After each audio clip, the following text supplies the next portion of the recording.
ప్రభు అయిన యేసు క్రీస్తు నామములో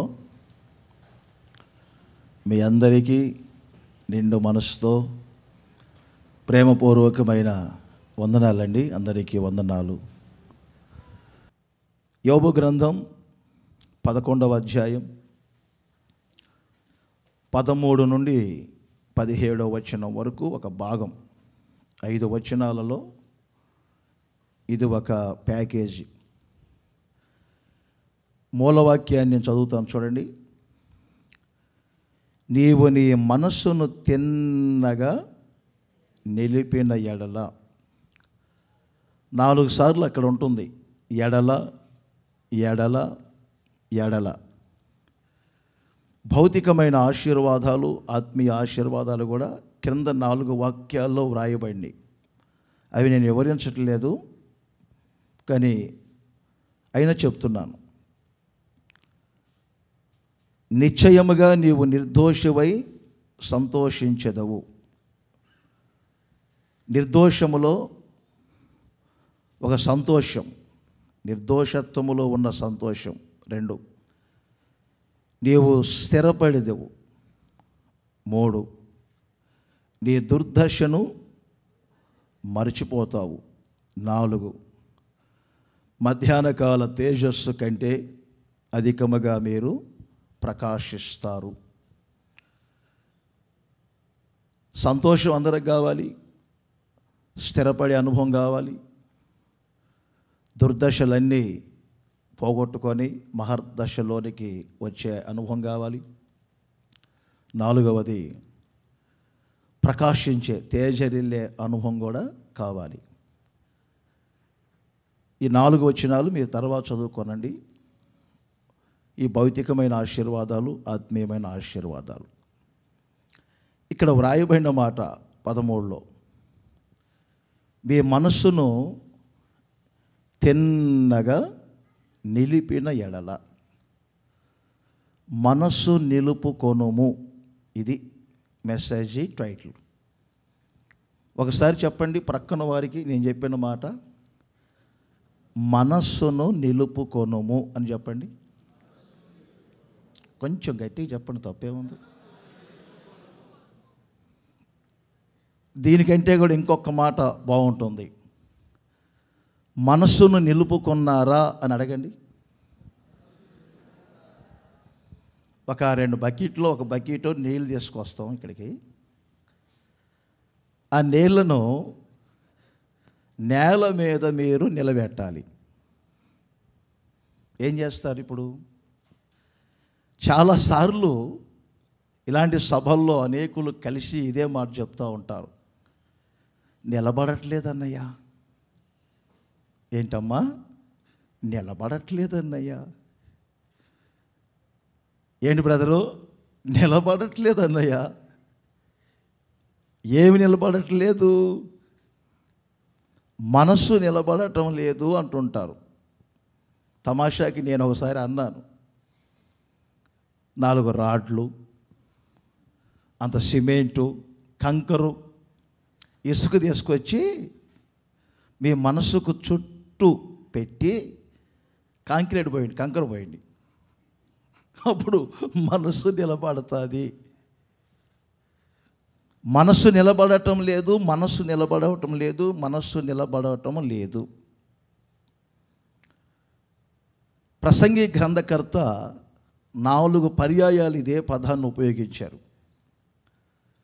మీరు తర్వాత చదువుకున్నా పర్వాలేదు, రెఫరెన్స్ నోట్ చేసుకోండి. మొదటి అధ్యాయంలో 2 పర్యాయాలు చెప్పారు. 13వ వచనం, 17వ వచనం. ప్రతిసారి ఆయన చెప్పే మాటలు ఏమిటంటే, నా మనస్సును నిలిపి తిని, నా మనస్సును నిలిపి తిని. బాగా ఆలోచన చేయండి. అంతకుముందు ఉన్న వారిలో కానీ, తర్వాత రోజుల్లో కానీ, సొలొమోను అంత జ్ఞానము కలిగినటువంటి వ్యక్తులు ప్రపంచవ్యాప్తంగా ఎవరూ లేరని ప్రసిద్ధి చెందినటువంటి వ్యక్తి. ఆ తర్వాత అవసరము లేని వాటి వైపు తన మనస్సును త్రిప్పుకొని, ఏమండి చెడిపోయాడు అనుకుందాం, కానీ ప్రారంభ దశలో వృక్షశాస్త్రాన్ని గురించి వ్రాశారు. ఇళ్లలో ఉన్నటువంటి బల్లి కనపడితే బల్లి గురించి వ్రాస్తాడు, చీమలు కనపడితే చీమల గురించి వ్రాస్తారు. ఇక చెప్పండి, అన్నిటిని గురించి వ్రాయగలిగారు. సామెతల గ్రంథం కానీ, ప్రసంగి కానీ, పరమగీతం కానీ, ఇన్ని పుస్తకాలు రచించటానికి, జ్ఞానవంతుడని ప్రసిద్ధి చెందటానికి సొలొమోనులో ఒక గొప్ప విషయం ఏమిటంటే ఇదే మాట అంటారు, నేను నా మనస్సును నిలిపి తిని. ఇది తెలుసుకోవాలని నా మనస్సును నిలిపి తిని, ఇది తెలుసుకోవాలని నా మనస్సును నిలిపి తిని, నా మనస్సును నిలిపి తిని. ప్రియమైన సహోదరులారా, ఒక్కసారి మీరు ఆలోచన చేయండి. మనస్సు ఎలా నిలబడుతుంది? ఒక ప్రశ్న. మనసు దేని మీద నిలబడాలి అనేది రెండో ప్రశ్న. అలా మనసు నిలిపించినప్పుడు ఇప్పుడు మనం చదువుకున్న ఆ భాగంలో నిర్దోషువై మీరు సంతోషిస్తారు, నిర్భయులై మీరు స్థిరపడతారు. అంతేకాదు మీ దుర్దశ మహర్దశగా మార్చబడుతుంది. ఇక రాబోయే రోజులు ఉదయకాల సమయపు వెలుగు కాదు, సాయంకాలపు సమయపు వెలుగు కాదు, మిట్ట మధ్యాహ్న కాలపు తేజస్సు వలె మీరు అధికముగా ప్రకాశించబోతున్నారు. మరి దానికి ముందు మనసును గురించి మనం ఆలోచన చేయాలి. మనిషిలో దేవుడు ఈ శరీరంలో కనబడే ప్రపంచాన్ని పెట్టాడు, కనబడని వాటిని పెట్టారు. కనబడే కాలును అనుకోండి, ఎక్కడో గొలుసులతోటో త్రాళ్ళతోనే కట్టిపడేస్తారు. కనబడే చేతులు అనుకోండి, కనబడే నడుము అనుకోనండి, దేని చేతైనా కానీ మీరు కట్టి బంధించగలుగుతారు. కనబడనివి మన శరీరం అనే గుడారములో దేవుడు పెట్టారు. అందులో ఒకటి మనస్సు. మనస్సు గురించి బోధించాలంటే నేను అనుకుంటాను ఒక 3-4 నెలలు కూడా సరిపోదు, అంత అంశం ఉంటుంది. బైబిల్లో కూడా మనసు అనేది చాలా ప్రాముఖ్యమైనది. అందుకని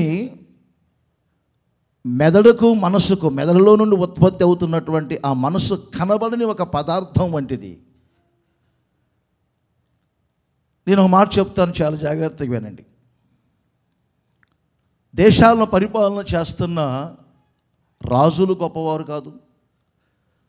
ప్రపంచాన్ని ఆ రోజుల్లో పరిపాలన చేసినటువంటి చక్రవర్తులు ఉన్నారు. నెబుకద్నెజరు బబులోను సామ్రాజ్యాన్ని పరిపాలన చేశారు. వాళ్ళ చక్రవర్తులు అంటే ప్రపంచ దేశాలన్నింటినీ వాళ్ళ ఆధీనంలో పెట్టుకున్నారు. మాదియా పారశిక సామ్రాజ్యపు చక్రవర్తులు, క్రీస్తు పూర్వం గ్రీకు సామ్రాజ్యపు చక్రవర్తి, రోమా చక్రవర్తులు ఎంతమందో లేచారు. నియంతలు లేచిన వాళ్ళు ఉన్నారు. బైబిల్ ఏం చెబుతుందంటే వీళ్ళందరూ కాదు గొప్పవాళ్ళు. సామెతల్లో ఉంటుంది 16:32లో,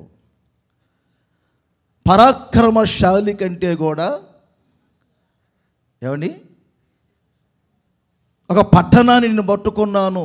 హాంకాంగ్ వెళ్ళినప్పుడు బ్రూస్లీ గారి గురించి చాలా విషయాలు విన్నాం. ప్రపంచవ్యాప్తంగా ప్రఖ్యాతిగాంచిన వ్యక్తే. కానీ ఒక చిన్న విషయంలో లొంగిపోయి అక్కడ జారిపోయి, చెప్పవచ్చు చెప్పకూడదు లైవ్లో, చిన్న వయసులోనే ప్రాణాలను కోల్పోయే పరిస్థితులు వచ్చినాయి. అలెగ్జాండర్ కూడా అంతే, పెద్ద వయసు ఏం లేదు, చిన్న వయసులోనే ప్రపంచ దేశాలన్నింటినీ జయించి ఇక నేను జయించడానికి దేశాలు లేవని అని ఏడ్చుకున్నటువంటి వ్యక్తి. కానీ తను తానే ఆత్మహత్య చేసుకునే పరిస్థితులు వచ్చినాయి. ఇలాంటి నియంతలు ఉన్నారు, హిట్లర్ లాంటి వ్యక్తులు. ఎందుకు చెప్తున్నాను కొంచెం గమనించ. పరాక్రమశాలి కంటే కూడా, తన పట్టణాన్ని పట్టుకున్నాను అనే వారి కంటే కూడా తన మనస్సును నిలుపుకున్న వారు శ్రేష్ఠులు. వారి మనస్సును నిలుపుకున్న వారు ఘనులు. అందుకే ఈ అంశం మీద మాట్లాడాలని పరిశుద్ధాత్మ ప్రేరేపణతో మీ ఎదుట నిలిచి ఉన్నాను. మీ మనస్సు తిన్నగా నిలుచునుగాక. ఇంకొక విషయం కూడా నేను మీకు చెప్తాను. ఆ తదుపరి కొంచెం ముందు కొనసాగుదాం. సాతాను మనిషిని పాడు చేయటానికి మనస్సు మీద దాడి చేస్తాడు, మనస్సును కొడతాడు. జాగ్రత్తగా వినండి. భాష అర్థమవుతుందా? ఎలా మాట్లాడినా అర్థమైంది, ఎందుకంటే మీకు భాష వచ్చేస్తేగా. అర్థమైందా? భాష అర్థమయ్యేదానికంటే కూడా భాషలో ఉన్న భావం అర్థం కావాలి. కొరింథీయులకు రాసిన 2వ పత్రిక 11వ అధ్యాయం 2-3 వచనాలను పౌలు గారు వ్రాస్తూ ఇలా చెప్పారు. ఏమని? దేవాసక్తితో మీ ఎడల నేను ఆసక్తి కలిగి ఉన్నాను. ఎందుకు? పవిత్రురాలైన కన్యకనుగా ఒక్కడే ఉన్నటువంటి పురుషునికి అనగా క్రీస్తునకు మిమ్ములను సమర్పింపవలెనని ప్రధానము చేసి తిని. గాని ఎందుకు పెట్టినట్టు? ప్రధానము చేసి తిని గాని క్రింద అంటారు. సర్పము తన కుయుక్తి చేత హవ్వను మోసపరిచినట్లుగా. ఇప్పుడు నోట్ చేయండి ఆ మాట. ఏంటి? మీ మనస్సులను కూడా చెరిపి. ఈరోజు కుటుంబాలు పాడైపోతున్నాయంటే దానికి కారణం ఏంటంటే సాతాను మనస్సు మీద దాడి చేసి మనస్సు చెరపబడిన కారణాన్ని బట్టి కుటుంబం పాడైపోతుంది. మనస్సు చెరపబడిన కారణాన్ని బట్టి జీవితం పాడైపోతుంది. మనస్సు చెరపబడిన కారణాన్ని బట్టి ఈ రోజున వ్యాపారాలు, నిరుద్యోగ స్థితి, అనారోగ్యాలు, కన్నీళ్లతో జీవిత కాలగతులు గడుపుకునే పరిస్థితులు. దీనికి అంతటి కారణం ఏంటంటే సాతాను మనిషిని పాడు చేసేదానికి ముందు మనస్సు మీద దాడి చేస్తాడు. అది గుర్తించాలి ప్రతి ఒక్కరూ. మనిషి ప్రాణ, ఆత్మ, దేహం. చాలా జాగ్రత్తగా వినండి. దేవుడు త్రిత్వం కనుక మనల్ని కూడా ప్రాణాత్మ దేహములతో చేశారు.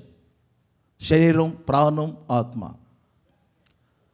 పాత నిబంధనలో ఒక చిన్న మాట నేను వివరిస్తాను, వినండి. అతి పరిశుద్ధ స్థలం ఉంటుంది ప్రత్యక్ష గుడారంలో. ఆ అతి పరిశుద్ధ స్థలములో నిబంధన మందస్సం ఉంటుంది. ఆ నిబంధన మందస్సం మీద కరుణాపీఠం ఉంటుంది. ఆ కరుణాపీఠముతో ఏకాండముగా చేయబడిన మహిమగల 2 కెరూబులు ఉంటాయి. ఆ మందసపు పెట్టెలో 3 వస్తువులు ఉంటాయి. తెలిసిన వాళ్ళు చెప్పండి. చిగురించిన అహరోను చేతికర్ర, మన్నాగల పాత్ర. నాకు తెలుసులే, మిమ్మల్ని అడుగుతున్నాను, మీ చెప్పగలుగుతారా లేదా అని. 3వది ఆజ్ఞలు కలిగిన 2 రాతి పలకలు. ఈ 3 మందసములో చెడిపోకుండా ఉండాలి అంటే దాని మీద మూత ఒకటి ఉంది. ఆ మూతే కరుణాపీఠం. అర్థమైందా? నేను ఉదాహరణ పోల్చి చెప్తున్నా. ఆ 3 చెడిపోవాలంటే ఆ కరుణాపీఠం మూత తీస్తే చాలు. ఒక రోజుల్లో ఫిలిస్తీన్ల ప్రాంతంలో నుంచి మనసం వస్తున్నప్పుడు తెలియక మూత తీశారు. తద్వారా ఏమైంది? అక్కడ తెగుళ్ళు కలిగినాయి. ఆ 3 వస్తువులు చెడిపోవటానికి ఈ మూతే కారణం. ఈ 3 వస్తువులు చెడిపోకుండా ఉండాలంటే ఆ మూతే కారణం. కరుణాపీఠం. రోమాపత్రికలో 1వ అధ్యాయములో వ్రాయబడింది, దేవుడు దేహములో అనే దానికంటే కూడా, హృదయములో అనే దానికంటే కూడా వారి మనసులలో దేవునికి చోటు ఇవ్వక. మన దేవుడు ఎక్కడ నివసిస్తారు తెలుసా? మన మనస్సులో నివసిస్తారు. 1వ అధ్యాయంలో ఆఖరి మాటలు ఉంటే తర్వాత చదువుకోరండి. వారు తమ మనస్సులలో దేవునికి చోటు ఇవ్వక. దేవుని మహిమ కానీ దేవుని ప్రత్యక్షత కానీ ఎక్కడ కలుగుతుంది? కరుణాపీఠం. అర్థమైందా? నేను అంటాను, ఆ కరుణాపీఠమే మన మనస్సు. ఆ లోపల ఉన్న 3 వస్తువులే మన ప్రాణ, ఆత్మ, శరీరం. మనసు చెడిపోతే మనిషి చెడిపోతారు. మనిషి చెడిపోకుండా ఉండాలంటే మనస్సు చెడిపోకూడదు. అందుకే మీకు ఒక చిన్న మాట చెప్తాను. కళ్ళెము లేని గుర్రము వంటిది మనస్సు. ప్రక్కనలో చెప్పండి, కళ్ళెము లేని గుర్రం ఎలా ఉంటుంది? కంట్రోల్ అవుతుందా? చొక్కాని లేని నావ వంటిది మనస్సు. చొక్కాని లేని నావ ఎలా ఉంటుంది మీరు చెప్పండి? ఎటు గాలి వస్తే అటు కొట్టుకుపోతూ ఉంటుంది. చొక్కాని లేని నావ వలె, కళ్ళెము లేని గుర్రము వలె. ఒక్కసారి అలా అనుకోండి, అలా అనుకోండి. ఏమనుకుంటారు? వైట్ హౌస్ అనుకోని అలా వెళ్ళిపోయింది. చూసారా మనసు అక్కడికి? మీ కార్లు ఎక్కడ పార్కింగ్ చేశారో ఒకసారి అనుకోండి. మనసు అక్కడికి వెళ్ళిపోయింది. మనుషులు ఇక్కడే ఉంటారు. ఆ మధ్య అందుకే ఒక పిల్ల వచ్చి అంటది, ఏదో ప్రేమ దోమ అంటున్నామంట అమ్మాయి. రోజులు అస్సలే బాగుండలేదు, వయసు చూస్తే చిన్న వయసు, అమ్మ నాన్నగారు తెగ బాధపడిపోతున్నారు. ఏదో సెల్ ఫోన్ టవర్ ఎక్కి దాని మీద కూర్చొని ఆడికి ఇచ్చి పెళ్లి చేస్తేనేమో దిగుతా, లేకపోతే దూకి చేస్తాను అంట. తప్పమ్మా అని పర్సనల్గా పిలిచి మాట్లాడుతుంటే ఆ పిల్ల అంటది, ఈ పాట మా పాస్టర్ అబ్రహం పాస్టర్ బాగా చెప్తారు, మనసు ఇచ్చేసానండి అన్నదంట. మనిషిలో మనసు ఎక్కడుందో కూడా తెలియని వయస్సు. అసలు మనసు ఎక్కడుందో తెలుసా కొంతమందికి పిల్లలకి? మనిషిలో మనసు ఎక్కడ ఉంటుంది, ఎక్కడి నుండి మనసు ఉత్పత్తి అవుతుంది? ఆ మనసుకు నుండి రూపము లేదు, కానీ రూపము లేని మనసు ఎలా పనిచేస్తుందో కూడా తెలియని వయస్సు మనసు ఇచ్చేసిందంట పిల్లోడికి. ఇంకో మాట ఏమన్నా తెలుసా? నన్ను మనిషిని బంధించారు కానీ అన్నయ్య గారు మనస్సును బంధించలేకపోయారండి. అమ్మో, మా అబ్రహం పాస్టర్ చెప్తారు, ఇలాగే మాట్లాడితే ఆ పిల్ల అన్నదంట, మీరు మంచి ప్రవక్త, మంచి ప్రార్థనా పరులు, మా లవ్ సక్సెస్ అయ్యేటట్లుగా మీరు ప్రార్థన చేయండి, మా కొడుకు పుడితే మీ పేరే పెట్టుకుంటామని చెప్పారట. ఇలా ఉంటాయి. వయసు వస్తేనేమో ఇంత లేదు, మనసు ఇచ్చేసిందంట. మరి ఈ మనసు చివరిలో మనం ఈ అంశం మీద ప్రార్థన చేద్దాం. 2 అనుభవాలు ఉండాలి మనసు నిలుపుకోవాలంటే.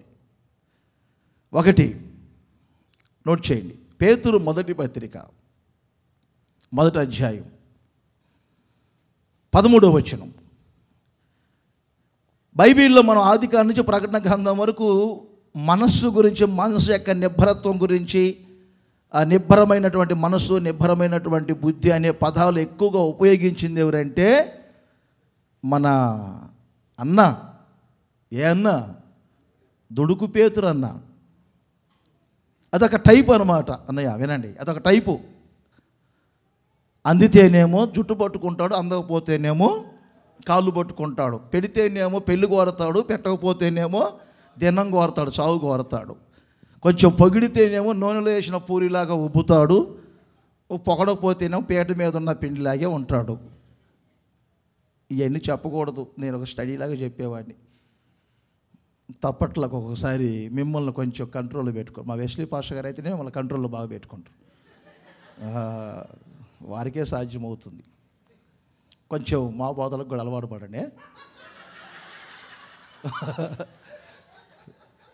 ఉపదేశకుని కదా నేను, ఎవరిని వాళ్ళకి ఉపదేశాలు తెలియదని కాదు, అన్నీ నాకు అప్పగించేశారు చెప్పమని. ఇప్పుడు చెప్పండి, ఇక్కడ ఏమన్నారు? 13వ వచనం, మీ మనస్సు అను నడుమును కట్టుకొని. అది మనస్సును కట్టుకోవాలి. ఏం చేద్దాం? మనస్సును కట్టుకోవాలంటే అది ఎలా కట్టుకోవాలి? మనస్సును ఇందాకే చెప్పాం, పట్టణాన్ని పట్టుకునే వారి కంటే కూడా మనస్సును స్వాధీనపరుచుకునేవారు శ్రేష్ఠులు.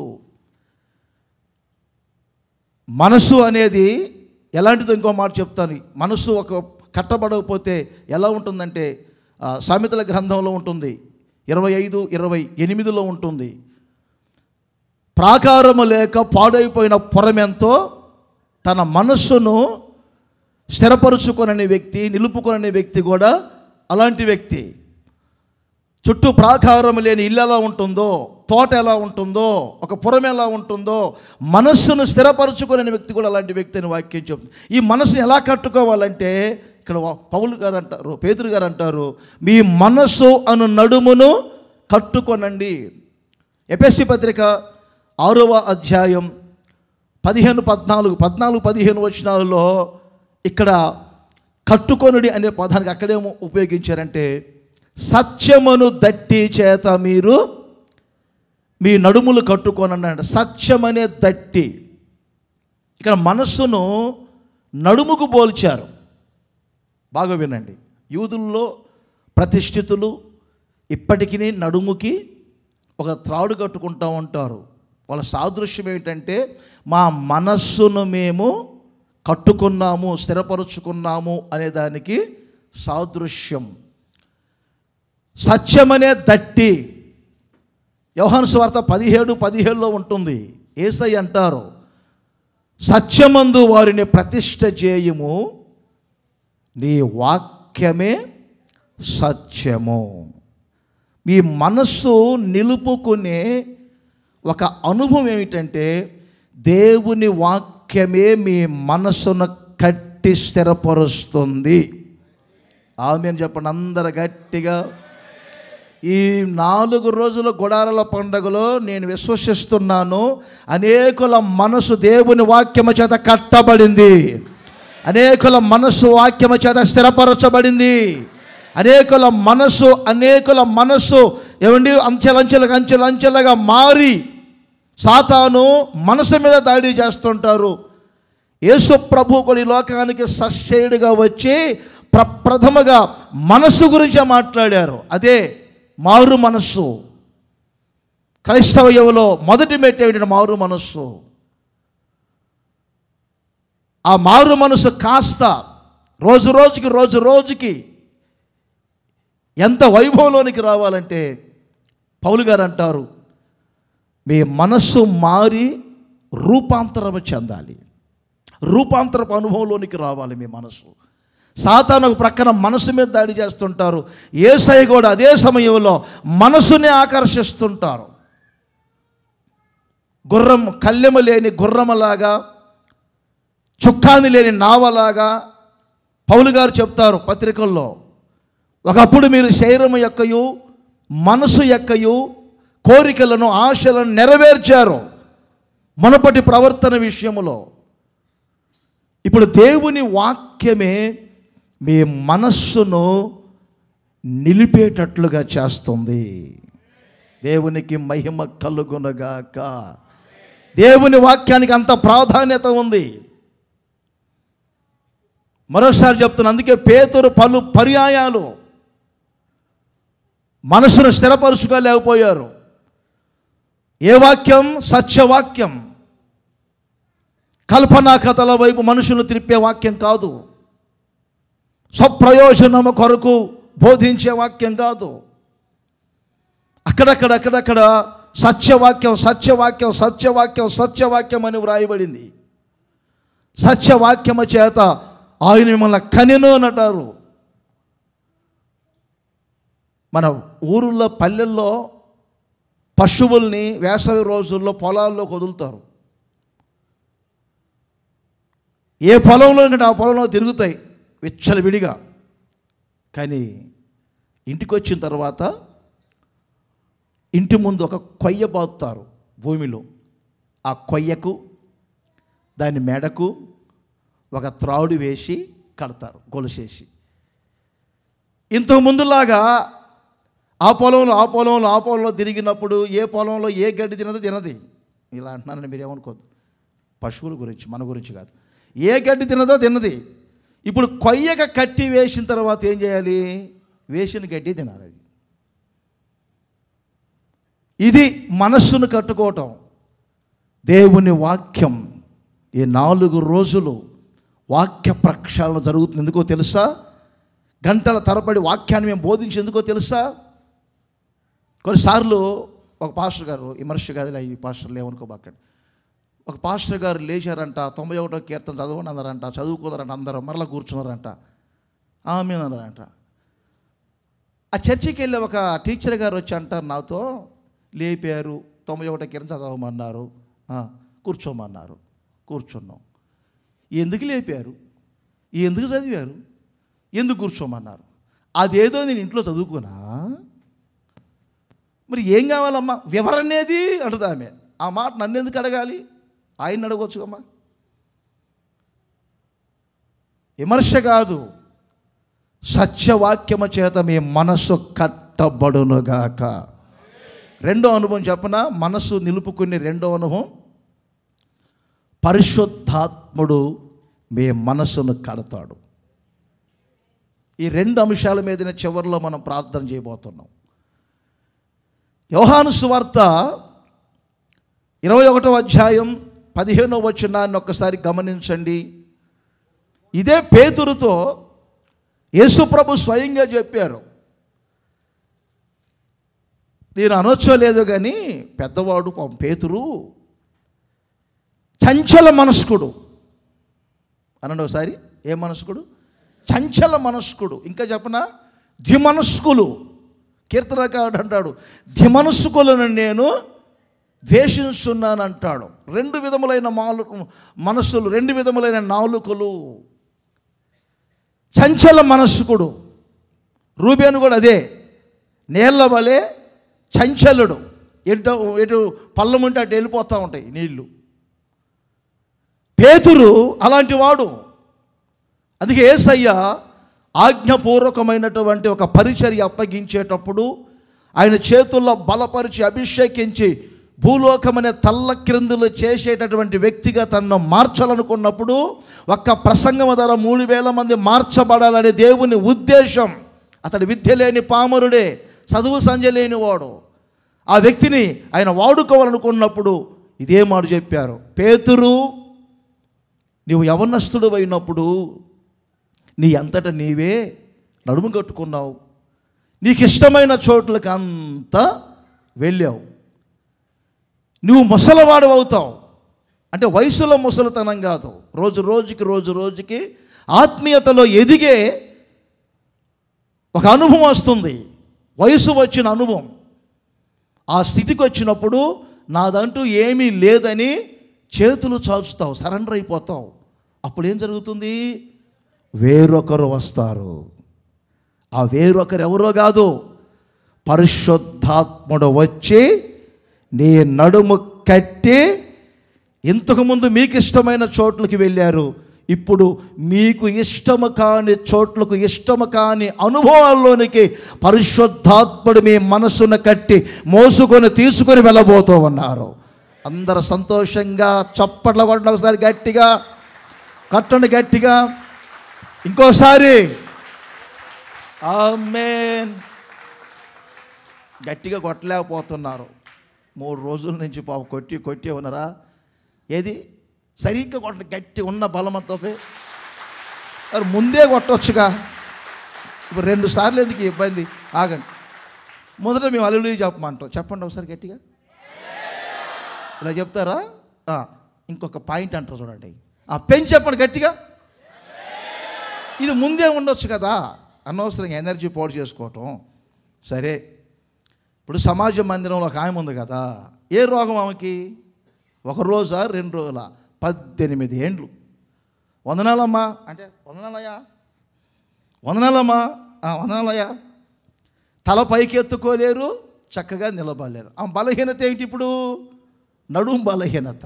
సాతాను గారు ఇప్పుడు ఎవరిని పట్టుకున్నాడు? చెప్పానుగా, మనసు మీద దాడి చేస్తాడని.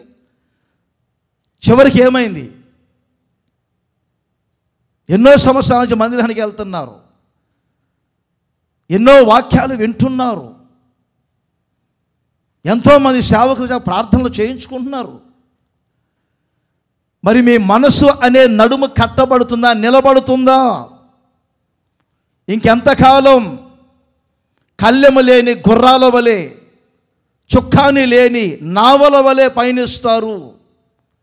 ఈ గుడారాల పండుగలో ఈ 3వ రాత్రి ప్రభు చెప్తున్నారు, పరిశుద్ధాత్ముడు మీ మనసు అను నడుమును కట్టునుగాక.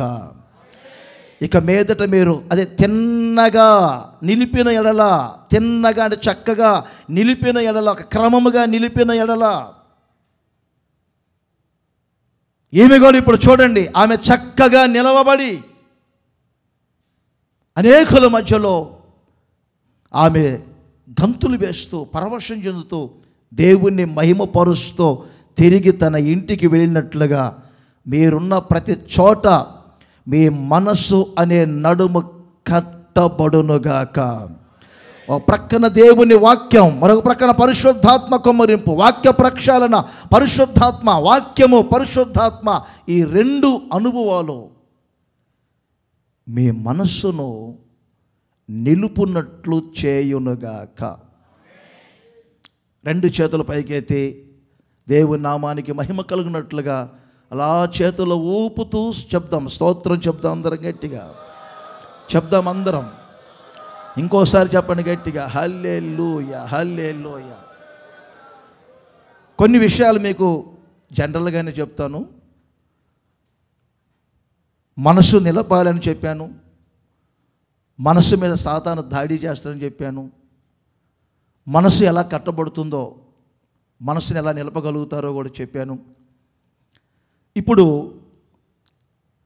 మనసు మనం దేని మీద నిలపాలి, దేవుని మీద ఎలా నిలపాలి? నేను చదివించే ప్రతి చోట చాలా ప్రాముఖ్యమైన మాటలు ఉంటాయి.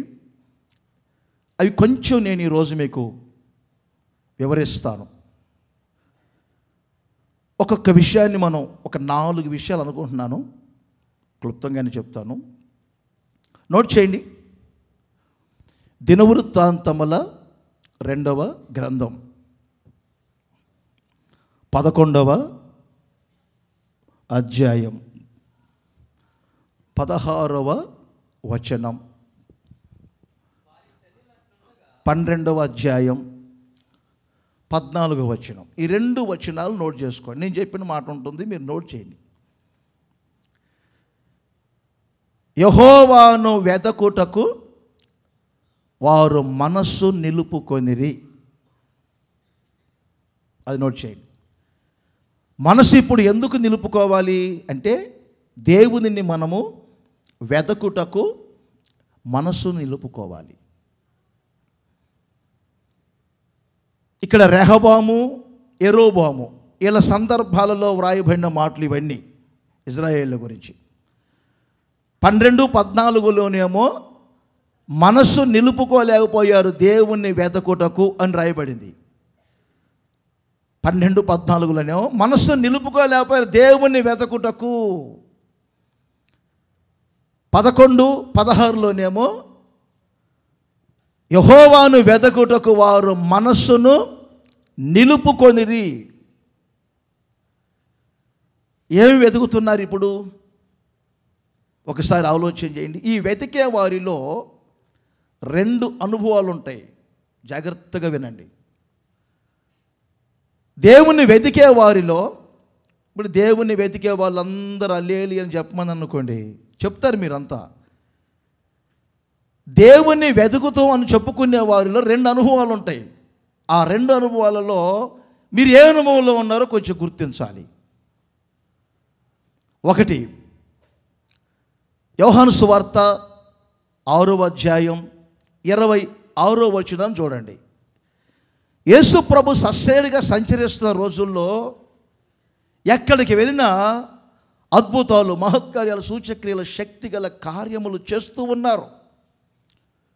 ఆయన ప్రార్థన చేస్తుంటే మోగవారు మాట్లాడుతున్నారు, చెవిటివారు వింటున్నారు, గుడ్డివారు చూపు పొందుతున్నారు, కుంటివారు లేచి నడుస్తున్నారు, కుష్ఠరోగులు శుద్ధులవుతున్నారు, చనిపోయిన వాళ్ళు కూడా బ్రతుకుతున్నారు.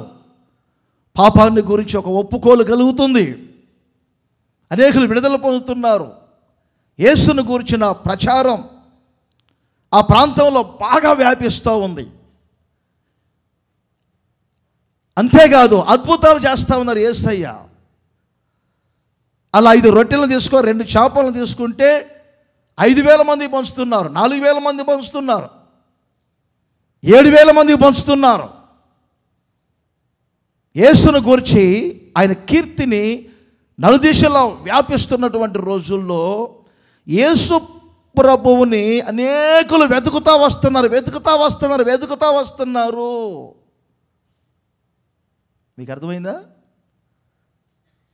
సేవకులుగా మేము వస్తేనే వెతికినోళ్ళే వెతుకుతున్నారు. 3 రోజుల నుంచి వెతికే పనిలోనే ఉన్నారు మీరు. ఎంత ప్రేమ సేవకులంటే! 3 రోజుల నుంచి ముఖాలు కనపడుతూనే ఉన్నాయి. ఇంకొక ముఖం చూద్దామంటే ఇది ఇండియా కాదు కదా. అర్థమైందా? మేము అనుకుంటా ఉన్నాం, ఏది 4 రోజులు గుడారాల పనుల దయాక్షేత్రంలో ఇసుక వేస్తే రాలనంత జనములో కూడా మేము ఇంత బిజీగా లేము. మీ మధ్యలో అంత బిజీగా ఉండిపోయాం మేము. అమ్మో, మామూలు కాదు. మీరు చాలా వెతికేవాళ్ళు, ఎక్కడ మరలా మిస్ అవుతారో అని చెప్పి. అబ్బో, చాలా సంతోషం, మంచిది. మరి యేసుప్రభుని వెతుక్కుంటా వస్తూ ఉంటే మరి యేసుప్రభు ఏం చేశారు? ఇప్పుడు ధోని ఎక్కి ప్రయాణం చేసి అద్దరికి వెళ్ళారు. వీళ్ళు మామూలు కాదు. వాళ్ళ క్యాంపులు తెలుసు, యేసుప్రభు క్యాంపులు. ఇప్పుడు మేమన్నా క్యాంపులు మీకు తెలుసు చూడండి, ఆ టైపులో. మరలా వాళ్ళు కూడా ధ్వనిలు వేసుకుని అద్దరికి వచ్చారు. వీళ్ళు ఉంటారు కదా, యేసుప్రభుని కొన్నిసార్లు ప్రశ్నించే వాళ్ళు ఉంటారు. యేసుప్రభువా, మీకేమైనా కొంచెం ఈగో పెరిగిందా, డిగ్రీ ఏమైనా పెరిగిందా? వాళ్ళే మిమ్మల్ని ఎత్తుక్కుంటూ వస్తూ ఉంటే మీరేంటి వారు తప్పించుకొని వెళ్తున్నారు అంటే యేసయ్య అంటారు ఒక మంచి మాట. వారు ఎందుకు వెతుకుతున్నారు నన్ను చెప్పండి. ఇప్పుడు అక్కడ 5 రొట్టెల్ని 2 చేపల్ని 5,000 మందికి పంచిపెట్టానని రొట్టెల గురించి మాత్రమే నన్ను వెతుకుతున్నారు. ఎంత ఆలోచించాల్సిన మాట లేదా నేను చెప్పిన మాట. 6:26 చదువు. సూచక క్రియలను చూచుట వలన కాదు కానీ రొట్టెలను భుజించి తృప్తి పొందుట వలననే. వీళ్ళు రొట్టెల కొరకు వెతుకుతున్నారు చాలామంది. కనాను స్త్రీ వచ్చారు చూడండి. యేసు ప్రభువా, మీరు కావాలి నాకు అనలేదు,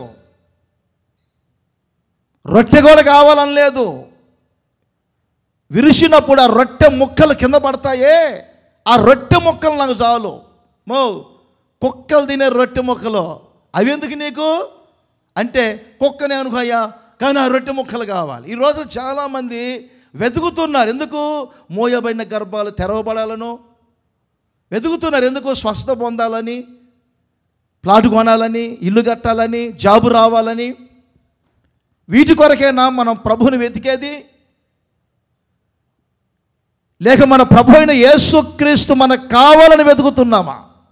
మీ సేవకు వచ్చిన ప్రారంభంలో మినిస్ట్రీస్లోకి మాకు మేరకు ఒక విషయం చెప్పేవారు, అది నాకు బాగా గుర్తు. ఒక రాజుగారు ఆయన పుట్టినరోజు సందర్భంగా ఉదయం 10 గంటల నుంచి 5 గంటల వరకు ఒక మంచి ఆఫర్ పెట్టారట. ఈ 5 గంటల సమయంలో మీరు ఏది కోరుకున్నా ఇస్తానని. ఒక రాజుగారు బ్రాందీ షాప్ కావాలనుకున్నారు, బ్రాందీ షాప్ కోరుకుంటున్నారు. క్లబ్బులు కావాలనుకున్నారు, క్లబ్బులు కోరుకుంటున్నారు. ఎవరికి ఏది కావాలంటే అది కోరుకుంటున్నారు. 5 గంటలు కావస్తుంది, 5-10 నిమిషాల సమయం ఉంది.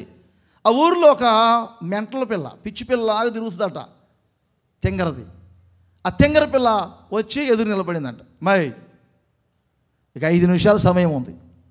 ఈ 5 నిమిషాల్లో ఏం కావాలో కోరుకో, లేకపోతే ఏది కోరుకున్నా నేనేమో నీకు అయిపోయింది, సమయం అయిపోయింది. ఇప్పటివరకు ఏం చేసావు? పిచ్చిదానిలా తిరుగుతున్నావు. కోరుకో, మాట ఇచ్చాను, 5 గంటల లోపల ఏది కోరుకున్నా ఇస్తా అంటే ఆ పిల్ల అటు ఇటు చూసి ఇలా చెప్పింది. ఏంటమ్మాయి, నువ్వే కావాలి నాకని చెప్పిందట. ఇప్పుడు చూడండి, కోరుకున్న వాళ్ళు కోరుకున్న వాటితోనే, అర్థమైందా? ఈ రాజును కోరుకున్న వ్యక్తి రాజ్యానికి వారసురాలైంది.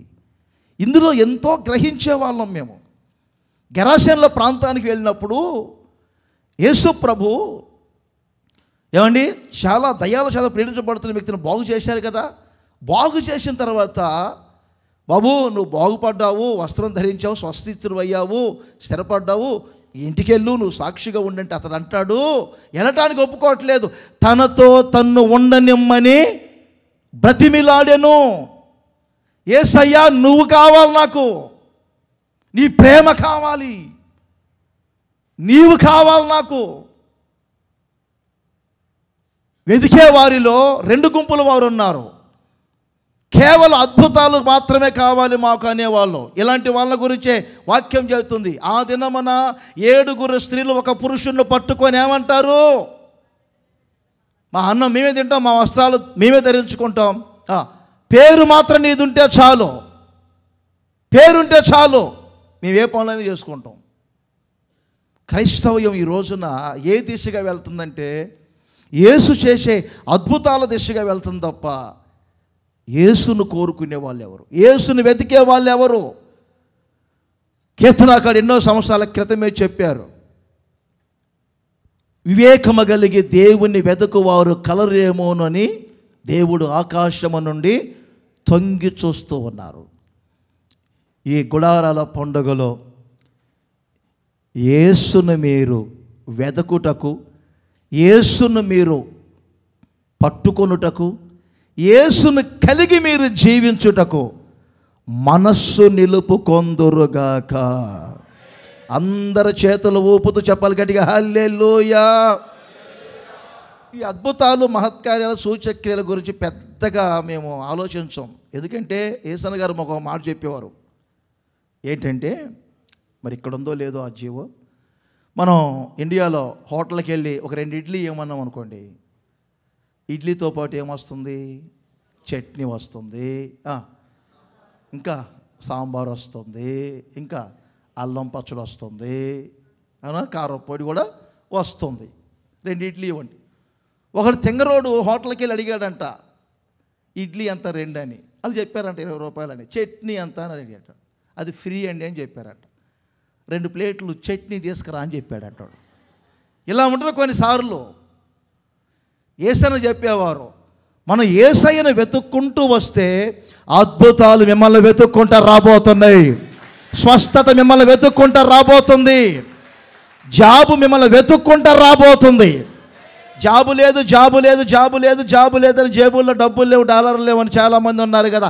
ఈ గుడారాల పండగ ముగించిన వెంటనే నా దేవుడు మీకు చక్కని పర్మనెంట్ జాబ్స్ను దయచేయునగాక, మోయబడిన గర్భాలు తెరవబడునుగాక, కుటుంబ వ్యవస్థ కావాల్సినటువంటి అన్ని విధముల సమృద్ధి సహకారాలు నా దేవుడు మీకు సమృద్ధిగా దయచేయునగాక. ఆత్మదేవుడు చెప్పే మాట మీ జీవితంలో నెరవేర్చబడుతుంది, సందేహం వద్దు. దేవుణ్ణి వెతుక్కుంటూ వెళ్తే చాలు. మనం దినవృత్తాంతముల 2వ గ్రంథములో దీన్ని గురించినటువంటి విషయాలు ఉన్నాయి. 15వ అధ్యాయంలో మీరు ఆలోచన చేయండి. 4వ వచనాన్ని చూడండి, 14-15 వచనాలు చూడండి. రెఫరెన్స్లు నోట్ చేసుకుని తర్వాత చదువుకోనండి, ఇబ్బంది లేదు. ఆసా రాజు పరిపాలన చేస్తున్న రోజులవి. దేశమంతా భయంకరమైనటువంటి కరువులు, ఎక్కడ చూసినా గాయాలు. వాక్యం అంటుంది దేశమంతా కల్లోలాలు పైకి బ్రతుకుచున్నారు, కానీ చాలామంది అనేక కలవరాల మధ్యలో ఉన్నారు. అరికాలు మొదలుకొని తల వరకు ఎక్కడ చూసినా గాయాలతో, కనబడిన గాయాలతో నిండి ఉన్నారు. యెషయా ప్రవక్త చెప్పినట్లుగా సమాధానం లేని పరిస్థితులు, నెమ్మది లేని పరిస్థితులు. పెదవుల మీద నవ్వుతున్నారే కానీ హృదయాంతరంగ భాగాల్లో నుంచి రావటం లేదా నవ్వు. ఆసా రాజు పరిపాలన చేస్తున్న రోజులు ఇదే జరిగింది. దేశమంతా భయంకరమైన ఇలాంటి పరిస్థితుల మధ్యలో ఉంటే ఒక చిన్న ప్రవక్త వచ్చి అంటారు ఆసా రాజుతో, మీరు దేవుని వైపు తిరగండి, దేవుడు మీ వైపు తిరుగుతారు. దేవుణ్ణి మీరు వెతకండి, ఆయన మీకు ప్రత్యక్షమవుతారు, ఆయన మీకు దొరుకుతారు. వెతకవలసిన విధంగా వెతకండి, మనస్సు నిలిపి వెతకండి. మీకు తెలుసుగా పరమగీతంలో 3వ అధ్యాయంలో సారాంశం ఎలా వెతికింది తల్లి? రాత్రివేళ పరుండి నా ప్రాణప్రియుణ్ణి వెతికి తిని. ఏం పండుకొని వెతకాలనా? చాలా ఉన్నాయిలే, ఇవన్నీ చెప్పకూడదు ఇప్పుడు. పరుండి వెతికిందంట అమ్మగారు. ఏమో వయసు మీద పడిపోయిందేమో, వెతికినా కనపడలేదు. సంత వీధుల్లోకి వెళ్ళింది, కావలి వారిని అడిగింది, ఎక్కడ అడిగినా కానీ ఆయన కనపడలేదు. ఆమెను గాయపరిచే వాళ్ళు ఎక్కువ. వాక్యం చాలా చక్కగా చెప్తుంది, వారిని విడిచి కొంచెము దూరము నేను పోగా నా ప్రాణప్రియుడు నాకు ఎదురు పడెను, నేను ఆయన వదలక పట్టుకొంటిని. యేసయ్యను మీరు పట్టుకొని వెళ్ళబోతున్నారు. ఇక్కడి నుండి యేసయ్య మీతో ఉండబోతున్నారు, మీలో ఒకరిగా యేసయ్య ఉండబోతున్నారు. ఆ స్పర్శ మీకు తెలియాలి. యేసన్న గారి అనుభవంతో పాటలు రాయటానికి కారణం అదే కదా. ప్రార్థనలో ఉన్నప్పుడు చేతులు అలా చాపితే ప్రార్థన చేసి అలా చేతులు చాచినప్పుడు, కింద పెట్టినప్పుడు యేసన్నకి 2 పాదములు దొరికినాయి. వాళ్ళ అన్నగారేమో అనుకొని చెప్పి వెంటనే అన్నయ్య కొట్టబాక అన్నయ్య, అప్పటికే కొట్టారంటే చాలామంది, కొట్టబాక అన్నయ్య అని చూస్తే అసలు ఎక్కడ ఎవరు లేరు గదిలో. వేసిన తలుపులు వేసినట్టే ఉన్నాయి, మూసిన తలుపులు మూసినట్లే ఉన్నాయి. యేసయ్య మనతో ఉన్నారని, యేసయ్య మనలో ఉన్నారని, యేసయ్యలో మనం ఉన్నామని, మనకు యేసయ్యకు మనం. అందుకే యేసన్న గారు పాటలు రాసినప్పుడు కూడా చూడండి, నీవు నాకు, నేను నీకు, నీలో నేను, నాలో నువ్వు, నీవే నాకని, నేను నీకని. చూసారా? ఆ అనుభవంలో వస్తాయి ఇవన్నీ. ఏదో ఫోటోలు పెట్టుకొని వాక్యంలో ఉన్నారని భ్రమపడవద్దు. మనస్సు నిలిపి వెతకండి. ఆసారాజు అదే చేశారు. చిన్న ప్రవక్త చెప్పినప్పుడు విన్నారు. వెంటనే వాక్యం అంటుంది, 15వ వచనం చూడండి, వారు వెతకవలసిన విధముగా వెతికినప్పుడు దేవుడు వారికి ప్రత్యక్షమయ్యారు. అంతేకాదు నలుదిశల శత్రువులందరినీ ఆయన తీసివేశారు.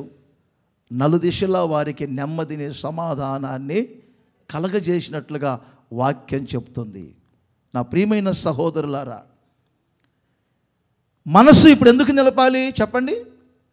దేవునిని మనం వెతికి పట్టుకోవటానికి మనస్సును మనము నిలపాలి. మీ మనస్సు నిలపండి అంటే ఎందుకు నిలుపుతున్నారు? మనస్సు దేని మీద నిలబడుతుంది? లోకం మీదనా, పాపం మీదనా, మనుషుల మీదనా, ఆచారాల మీదనా? కాదు కదా. దేవుణ్ణి వెతకటానికే మన మనస్సును నిలుపుకొందుముగాక. అందరు చెప్పండి ఇంకోసారి, చేతుల పైకెత్తి గట్టిగా హల్లెలూయా. ఇదే దినవృత్తాంతముల 2వ గ్రంథం. ఇంకొక 2 విషయాలు మీకు చెప్తాను చూడండి. ఇందులో 19వ అధ్యాయం 3వ వచనం, అలాగే 20వ అధ్యాయం 3వ వచనం. ఈ 2 వచనాల్లో మీరు నోట్ చేయండి. ఇక్కడ యెహోషాపాతును గురించి వ్రాయబడింది. ఇక్కడేమని రాయబడిందంటే, యెహోవా యొద్ద విచారణ చేయుటకు తన మనస్సును నిలుపుకొనెను. అందరు చెప్పండి, నేను చెప్పిన మాట మొదట ఏం చెప్పాను? దేవుణ్ణి వెతకుటకు మనసు నిలుపుకున్నారు. ఇప్పుడు రెండో విషయం చెప్పండి.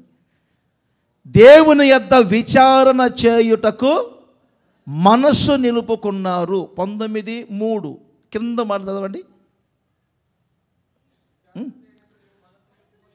విచారణ చేయుటకు మనస్సు నిలుపుకొని ఉన్నావు. ఇంకొంచెం గట్టి చదవచ్చు కదా. ఇలాగే ఉంటుందా ఇంటి దగ్గర కూడా వాయిస్? నాకు తెలియక కాదు, ఒకసారి మీకు కొంచెం క్లియర్గా చెప్తామని. ఈ మంచి క్రియ మీలో కనబడుతుంది. అందరు చెప్పండి, ఏ మంచి క్రియ కనబడుతుంది? దేవుని యొద్ద విచారణ చేసే మంచి క్రియ కనపడుతుంది. వాస్తవానికి చిన్న చిన్న పొరపాట్లు యెహోషాపాతులో జరిగినాయి. ఏమిటా పొరపాట్లు అంటే, యెహోవాకు శత్రువులుగా ఉన్న వారితో చేతులు కలిపాడు, ఆయన స్నేహం చేశాడు. బాగా ఆలోచన చేయండి. మిక్కిలి దుర్మార్గుడైనటువంటి అహజ్యాతో స్నేహం చేశాడు. వాస్తవానికి అప్పుడే టార్గెట్ పెట్టుకున్నాడు దేవుడు, ఏ చేద్దామని. తుపాకీ గురిపెట్టినప్పుడే, గన్ గురిపెట్టినప్పుడే ఏ చేద్దాం అని మన భాషలో చెప్పాలంటే. చాలాసార్లు ఇలాగే ఎవరితో స్నేహం చేయాలో ఎవరితో స్నేహం చేయకూడదో అర్థం కాకుండా కొన్నిసార్లు ఇలాంటి పిచ్చి పిచ్చి పనులు చేస్తుంటారు. అందుకే వ్యాపారం పెట్టామని కానీ దివాళా తీసిందండి అంటుంటారు చాలామంది. ఎంత పోయింది? ఎంత పోయిందన్నా? ఎంత పోయింది వ్యాపారంలో? పోయింది. ఇంకేంది? ఏమి లేదు, ఆల్ క్లియర్. ఆ పిల్ల ఒకసారి మీరు అమ్మా మీరు ఏమనుకోబాకండి అమ్మా, జుట్లు ముడేసుకొని వాళ్ళు ఏమనుకోబాకండి. నేను ఒకసారి మీరు ఏమనుకోబాకండి, ఇక్కడ స్టైల్ లేదు, మీరు ఏమనుకోబాకండి. బండి ఎక్కుతుంటేమో మీదకి వస్తున్నాయంట, బండి ఎక్కుతుంటే మీదకి వస్తున్నాయంట.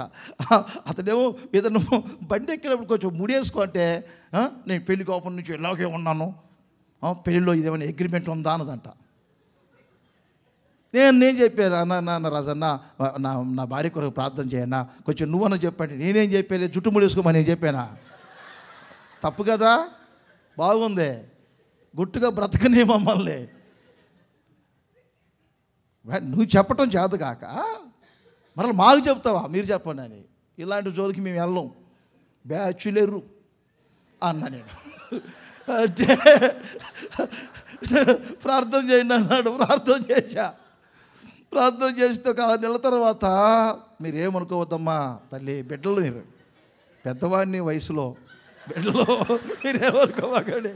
ఆ పిల్ల జుట్టంతా రింగులు వేసుకొని వచ్చేది. ఈ సౌత్ ఆఫ్రికా వాళ్ళకు ఉన్నట్టు ఇక్కడే ఉన్నాయి. నేను అతను చూసి మొత్తం మీద ఏం మార్చావు మొత్తం మీద ఈ టైపుకి తీసుకొచ్చావు నీ భార్యనంట. ఆడంటాడు, మీరు ప్రార్థన చేశారు కదా అంటాడు. అంటే అన్నావు కానీ ఆ పిల్ల ముందు మాట నువ్వు అన్నావంటే మాత్రం ఇంకొకసారి దగ్గర కూడా రాదు. అసలు ఏం జరిగింది అన్నాను. అన్నయ్యో, అదేదో వాడకూడని పేస్టు తలకు మొత్తం పెట్టింది, సుండు ఉంటుంది కదా, సుండు అది పోవాలని. ఆ పిల్లకి జుట్టుకి అది పర్లేదంట, ఆ వాడిని పేస్ట్ ఏదో. అందుకని ఇప్పుడు ఏమైంది? ఆల్ చెప్పరే క్లియర్. నేను అన్నాను, ఇప్పుడు ఉన్నదేంటన్నా, ఇగ్గు పెట్టింది అన్నయ్య. ఇప్పుడు ఇది ఇలా చెప్తే మీరేమో కనెక్ట్ అవుతారా? వాక్యపు లోతుల్లోకి వెళ్తేనేమో ముసుగులు లాగుతారా? ఏదోలే కానీ అవే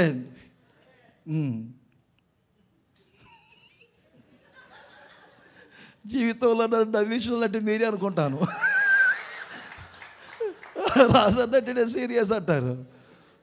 ఆమె ఇప్పుడు చెప్పండి, ఒకటి చేయకొన్న వ్యక్తులతో స్నేహం చేశాడా, కానీ ఏంలో ఒక మంచి క్రియ కనపడేది. ఏమిటా మంచి క్రియ? ఇప్పుడు చెప్పండి. దేవుని యొద్ద విచారణ చేయటకు తన మనస్సుని నిలుపుకున్నారు. ఎవరి యొద్ద విచారణ చేస్తున్నారు? మీ అవసరాల నిమిత్తం ఎవరి యొద్దకు వెళ్తున్నారు? ఇదే ఆస రాజు ఒక రోజున పాదములలో జబ్బు పుట్టినప్పుడు ఆ విషయములో దేవుని దగ్గరికి వెళ్ళి దేవుని దగ్గర విచారణ చేయక వైద్యులను పట్టుకొనెను. స్వస్థత కొరకు 34వ కీర్తనలో 4వ వచనములో ఉంటుంది. దావీదు ఒక మంచి అనుభవం చెప్తారు. నేను నా దేవుని యొద్ద విచారణ చేయగా ఆయన నాకు ఉత్తరం ఇచ్చారు. మీరు యేసయ్యా అని పిలవండి, ఆయన దగ్గరకు రండి. మనుషుల దగ్గర విచారణ చేయబాకండి, రాజకీయ నాయకుల దగ్గర విచారణ చేయబాకండి, డబ్బున్న వాళ్ళ దగ్గరకే విచారణ చేయబాకండి, ఎవరి సలహాలు తీసుకోవడానికి ఎక్కడికో వెళ్ళి విచారణ చేయబాకండి. యేసయ్యా అని పిలవండి, విచారణ చేయండి. విచారణ చేయడానికి మనస్సు నిలుపుకొనండి. ఆ మంచి క్రియ మీలో కనబడితే చాలు, వెంటనే మీకు ఉత్తరం ఇవ్వటమే కాదు, నా దేవుడు మీకు కలిగిన భయములన్నిటిలో నుండి నా దేవుడు మిమ్మల్ని విడిపించబోతూ ఉన్నారు. దేవునికి మహిమ కలుగునగాక. ఏ భయాల చేత నడిపించబడుతున్నారు, ఆ భయాలన్నిటిలో నుంచి ఒక విడుదల కలుగుతుంది. యెషయా ప్రవచన గ్రంథములో ఉంది, 65:10 నోట్ చేయండి. నన్ను గూర్చి విచారణ చేసిన నా ప్రజల నిమిత్తం నేనేం చేశాను? షారోనును గొర్రెల మేత భూమిగా మార్చాను. అంతేకాదు, ఆకోరు లోయను నేను గొర్రెల పరుండు స్థలముగా మార్చాను. ఆకోరు అంటే ఏమిటి? ఆకోరు అంటే ఏ కోరు చెప్పండి? ఆకాను అనే వ్యక్తి ద్వారా ఆకోరు అనే అనుభవం వచ్చింది. శ్రమగల లోయ. ఇప్పటి వరకు శ్రమగల లోయల్లో ఉన్నారా? దుఃఖ దినములతో కాలగతులు గడుపుతా ఉన్నారా? ఎటు చూసినా నా జీవితం అంతా ఎడారిగా మారిపోయింది అనుకుంటున్నారా? దేవుని యొద్ద విచారణ చేసే అనుభవం మనకు ఉండాలి. దేవుని యొద్ద విచారణ చేసే అనుభవం మీకు ఉన్నప్పుడు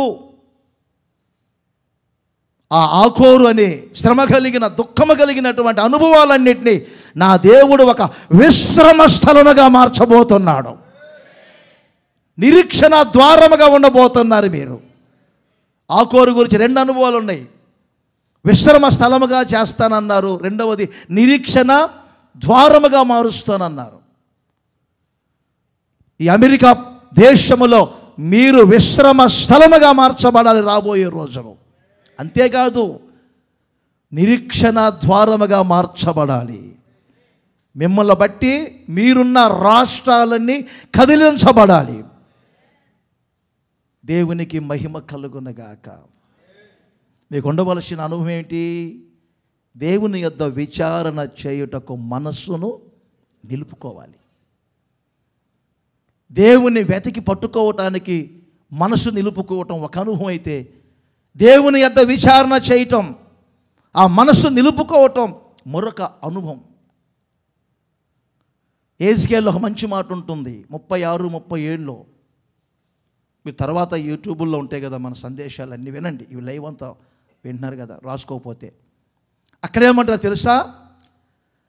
నా ప్రజలను నా యొద్ద విచారణ చేయనిత్తును అనండి. విచారణ చేయనిత్తును. తర్వాత ఏమన్నా తెలుసా? గొర్రెలు విస్తరించున్నట్లుగా నేను వారిని విస్తరింప చేయబోతున్నాను. ఇప్పుడు చెప్పండి, దేవుని యొద్ద విచారణ చేసే మనసుంటే చాలు, భయాలు తొలగిపోతాయి. మేతభూమిగా విశ్రమ స్థలముగా మారుతారు. దుఃఖ అనుభవాలు తొలగిపోతాయి, నిరీక్షణ అనుభవాలు ఆరంభమవుతాయి, విస్తరణ ఉంటుంది. మరి ఎవరి యొద్ద విచారణ చేస్తున్నారు? నంద్యాలలో ఒక ఆయన ఉండేవారు, లేరులే, చనిపోయారు. నేను ఏదైనా మైనస్ చెప్తానంటే క్రీస్తు శేషులైతేనే చెప్తా, గుర్తుపెట్టుకోండి, లేకపోతే చెప్పను. ఒక రాజకీయాలు తిరుగుతూ ఉంటారు, తెల్ల బట్టలు వేసుకొని వస్తుంటారు. కొంచెం మందిరం ముందు ఏదైనా తిరుగుతా, ఇక్కడ మనకు ఈ రోడ్డు వరకు సిమెంట్ రోడ్డు ఉంటే బాగుంటుంది, సిమెంట్ రోడ్డు అంటా నేను అనగానే నిదానంగా జేబులో చేయి పెడతాడు. అన్న ఒక కాల్ చేయమంటావా అంటాడు. ఒక కాల్ ఏమంటే, ఒక కాల్ చేశారంటే సిమెంట్ రోడ్డు వేస్తారన్నాడు. కాలొద్దు చెయ్యొద్దు లోపల పెట్టంట నేను. మరలా కాసేపు ఆగిన తర్వాత 2-3 రోజుల తర్వాత ఇక్కడ ఒక మంచి డ్రైనేజ్ కాలువ ఉంటే బాగుంటుంది, ఈ మనకు కొంచెం బాగుంటుంది అంటుంటాం. ఏదో సహోదరుని కలిసినప్పుడు మాట్లాడుకుంటూ ఉంటాం కదా. మరలా తిన్నగా జేబులు చేపెట్టాడు. అన్న కాలు అన్నాడు. మనం అలా అడుక్కోకూడదు, కాలొద్దు చెయ్యొద్దు పెట్టు లోపల అన్న. మరలా మూడోసారి ఇక్కడ ఒక మంచి లైట్, ఒక టవర్ ఉంటే బాగుంటుంది, ఈ ప్రాంగణం అంతా వెలుగు వస్తుందంటే మరలా చేయబెట్టాడు. ఒకసారి ప్రార్థన చేసిన భార్యాభర్తలు వచ్చారు, ఇలాగే చెప్తా ఉంటే మరలా చేయబెట్టాడు ఏదో విషయంలో. నేనేదో గుంటూరు ఫోన్ చేసుకోవాలప్పుడు నాకు సెల్ ఫోన్లు టెలిఫోన్లు లేవు. అన్నా మీరు కాలు చేయొద్దు చేయొద్దు కానీ నేను ఫోన్ చేసుకోవాలి ఇవ్వండి అన్న. తీయగానే ఆయన ఫోను విన్నారా, ఫోన్ ఇవ్వట్లా, సెల్ ఫోన్. అన్న సెల్ ఫోన్లు కొత్తగా వచ్చిన రోజులు, అప్పుడు ఈ ప్యాకేజీలు లేవు. అర్థమైంది మీకు? ఈ 3 నెలల ప్యాకేజీలు, 6 నెలల ప్యాకేజీలు ఇవి లేవు. మనం ఎంత వేసుకుంటే అంత మాట్లాడుకోవాలి. ఆ రోజులు అవి. అన్నా అన్నారు. ఏంటన్నాను, బ్యాలెన్స్ అయిపోయింది అన్నా, చూసుకోలేదు అన్నాడు. బ్యాలెన్స్ అయిపోయిన జేబులో నుంచి సెల్ ఫోన్ తీశాడు. ఆయన భార్య ఉన్నది ఉన్నట్టుగా చెప్తారు. ఆమె ఏం చెప్పారంటే, అన్న ఈయన సెల్ ఫోన్లో ఎప్పుడు ఇన్కమింగ్ తప్ప అవుట్ గోయింగే ఉండదు. ఇప్పుడు చెప్పండి, అవుట్ గోయింగ్ లేనివాడు సిమెంట్ రోడ్ వేపిస్తారంట. ఇలా ఉంటుంది కొన్నిసార్లు. మనం ఏదో అనుకొని రుద్దామనుకో, అక్కడ ఏం పడిద్ది, ఇద్దరు రుద్దుకుంటే బూడిదే. ఎవరి దగ్గరకో వెళ్ళి విచారణ చేయొద్దు. దావీదు గురించి రాత్రి కూడా చెప్పారు, దైవ చిత్తాన్ని ఎలా విచారించి కనిపెట్టాలని. సమూయేలు 2వ గ్రంథములో 2వ అధ్యాయములో ఇదే వ్రాయబడింది. సౌలు యోనాతాను చనిపోయారు. వెంటనే తర్వాత కింగ్ ఎవరు, ఇప్పుడు తర్వాత రాజు ఎవరు? అంతకుముందు అభిషేకం, ఆయన మీద అభిషేకించబడ్డారు, తైలం పోయబడింది. ఇంచుమించు 40 సంవత్సరాల అరణ్యంలో తిరిగారు. సౌలు యోనాతాను చనిపోయిన వెంటనే నేనే రాజుని అనుకోలేదు. ఆయన ప్రార్థన చేస్తున్నారు, దేవుని యొద్ద విచారణ చేస్తున్నారు. ఏమని? యోధా పట్టణములోనికి, దేశములోనికి నేను పోదునా. అందరూ చెప్పండి, ఈ మాట చెప్పండి. యోధా పట్టణములోనికి నేను, యోధా దేశములోనికి నేను పోదునా. ఇది పిల్లల చదువు విషయాలలో ఏ కాలేజీలో చేర్పించమంటారు? దేవుని దగ్గర విచారణ చేస్తున్నారా? ఏ సబ్జెక్ట్ తీసుకోమంటారు? దేవుని దగ్గర విచారణ చేస్తున్నారా? ఏం జాబ్ కావాలమ్మా అని అడిగాను ఒకసారి. ఏ జాబ్ కావాలమ్మా అంటే ఏదైనా పర్లేదు అన్నయ్య. ఏదైనా ఏంటి, మీకు ఒక గురి లేదా? ఇప్పటికీ 12 ఎగ్జాములు రాశాను అన్నయ్య, 12 జాబులకి. ఎందుకు? ఒక పాప నాకు బాగా తెలుసు, ఒక తెల్ల పేపర్లో ఏమండి అన్నీ క్లియర్గా రాసుకున్నారు. నాకు నేను చేసుకోబోయే భర్త ఈ జాబ్ చేయాలి, ఇంత ఎత్తు ఉండాలి, ఇంత లావు ఉండాలి, ఇంత బరువు ఉండాలి, ఇంత కలర్ ఉండాలని రాస్తే నేను మతిపోయింది. నాకు ఏంటి పిల్లలు రాసుకుంది, పిచ్చి పిల్లని. పెళ్లి చేసుకున్నప్పుడు కరెక్ట్గా చూస్తే ఆమె రాసినట్లుగానే జరిగింది. మనిషికంటూ ఒక లక్ష్యం ఉండాలి కదా. ఏ రాష్ట్రంలో ఉండమంటారు, ఏ ఉద్యోగం చేయమంటారు, పిల్లలు ఏ సబ్జెక్ట్ తీసుకోమంటారు, ఇవన్నీ ఏం ఆలోచన ఉండదా? సంబంధాలు వచ్చినాయి. దేవుని దగ్గర కనిపెట్టేది ఏది? దీర్ఘదర్శులైనటువంటి దైవ సేవకుల దగ్గరకు వచ్చి, అర్థమైందా, గాడిదలు పోయినాయి. ఆ గాడిదలు మరలా వెతికి ఎప్పుడు పట్టుకున్నారు? సమూయేలు లాంటి దీర్ఘదర్శుల దగ్గరకు వచ్చాడు సౌలు లాంటి వ్యక్తి. వెంటనే ఆ సౌలుకి ఏం చెప్పారు? సమూయేలు, నువ్వు వెతకపోయిన గొర్రెలు దొరికినాయి. విచారణ చేయటం మనకు చేత అవ్వాలి. చాలామంది తెలియట్లేదు. దేవుని దగ్గర పడి ఏమండి విచారణ చేసే అనుభవం లేకనే ఈ రోజున చాలామంది జీవితాలు ప్రతిఫలాలు పొందకుండా వెళ్తున్నారు. యోధా పట్టణంలోనికి పోదునా? దావీదుతో దేవుడు అంటారు, పోవచ్చును. వెంటనే మరలా అడుగుతున్నారు, నేను పోవలసిన వెళ్ళవలసిన స్థలమేది? ప్రార్థనలో కనిపెట్టేది ఏది? సెల్ ఫోన్లో అంటున్నానని మీరు ఏమనుకోవద్దు. నిన్నే చెప్పారు, మిమ్మల్ని అందరినీ పిలిచింది గాయపరచడానికి కాదు, వాక్యము చేత మీరు దర్శించబడాలనే ఉద్దేశమే తప్ప మిమ్మల్ని అందరినీ బాధ పెట్టాలనే ఉద్దేశంగా మేము ఖండితంగా చెప్పట్లేదు. మేము నేర్చుకున్న పాఠాలే చెప్తున్నాం. మేము ఈ రోజున ఆశీర్వాదకరంగా ఉన్నాము అంటే దానికి అర్థమేమిటో, మినిస్ట్రీ ప్రగతి పదంలో నడిపించబడుతుందో, మేము ఏం పాటిస్తున్నామో అవే మీకు చెప్తున్నాం. ఇలాంటి ప్రసంగాలు అనేక చోట్ల ఒక ఉద్యమాన్ని రేపాయి కనుక, సంఘాలను బలపరిచాయి కనుక, సంస్థలో ఈ రోజున ఒక అభివృద్ధి కనపడుతుంది కనుక అవే మీకు బోధిస్తున్నాం. ఏది ఈ రోజున కనిపెట్టి ప్రార్థన చేసేది? ప్రార్థనలో కనిపెట్టేది సెల్ ఫోన్లోనే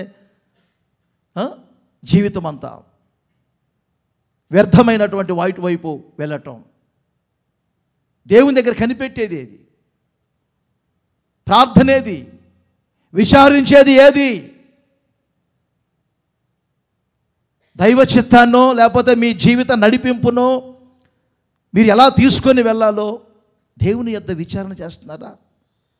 మీ భౌతిక ఆశీర్వాదాల గురించి, మీ ఆత్మీయ ఆశీర్వాదాల గురించి. నేను ఈ సంస్థలోకి వచ్చి నేర్చుకున్న రెండే: ఒకటి ప్రార్థన, రెండు వాక్యం. ఒక పక్షికి రెండు రెక్కలు ఉండాలి, అప్పుడే ఎగరగలుగుతుంది. యేసయ్య గారు చెప్పిన ఆ మాటను గుర్తుపెట్టుకున్నాను. ఏ విషయమన్నా ప్రార్థన చేయటం, రెండవది వాక్యం చదువుకోవటం. మనం విచారణ చేసినప్పుడు దేవుడు తప్పనిసరిగా దానికి తగిన ప్రతిఫలం దయచేస్తారు. దేవుని యొద్ద విచారణ చేయుటకు మనస్సు నిలుపుకొందురుగాక.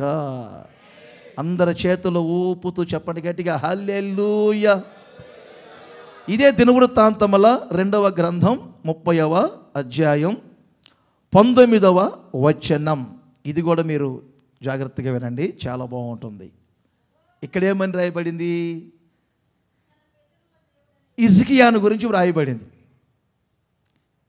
హిజ్కియాను గురించి ఏమని రాయబడిందంటే, తన జనుల నిమిత్తం ప్రార్థన చేస్తున్నారు. ఏమని ప్రార్థన చేస్తున్నారు? ఆయన ప్రార్థనలో వాడిన మాట ఏమిటి? అక్కడున్న ప్రజల పరిస్థితులు ఎలా ఉన్నాయంటే, యెహోవాను ఆశ్రయించుటకు మనస్సు నిలుపుకొనిన వారు. కుడి హస్తం పైకి చెప్పండి గట్టిగా, ఆమేన్. ఒకటి వెతకుటకు దేవుణ్ణి, రెండు విచారణ చేయుటకు, మూడు ఆశ్రయించుటకు. దేవుణ్ణి ఆశ్రయించటానికి ఎప్పుడు నాకు దేవుడు ఆశ్రయముగా ఉండాలి? సహాయములో కోరుకునేదే ఆశ్రయించటం అంటే. మనకు ఒక సహాయం కావాలి. ఆ సహాయములో ఏమండి, మనం ఒకరిని ఎవరైనా సహాయం అడుగుతాం, ఆశ్రయిస్తాం. మరి ఎవరిని ఆశ్రయించుదాం? మనుషుల్ని ఆశ్రయించుదామా?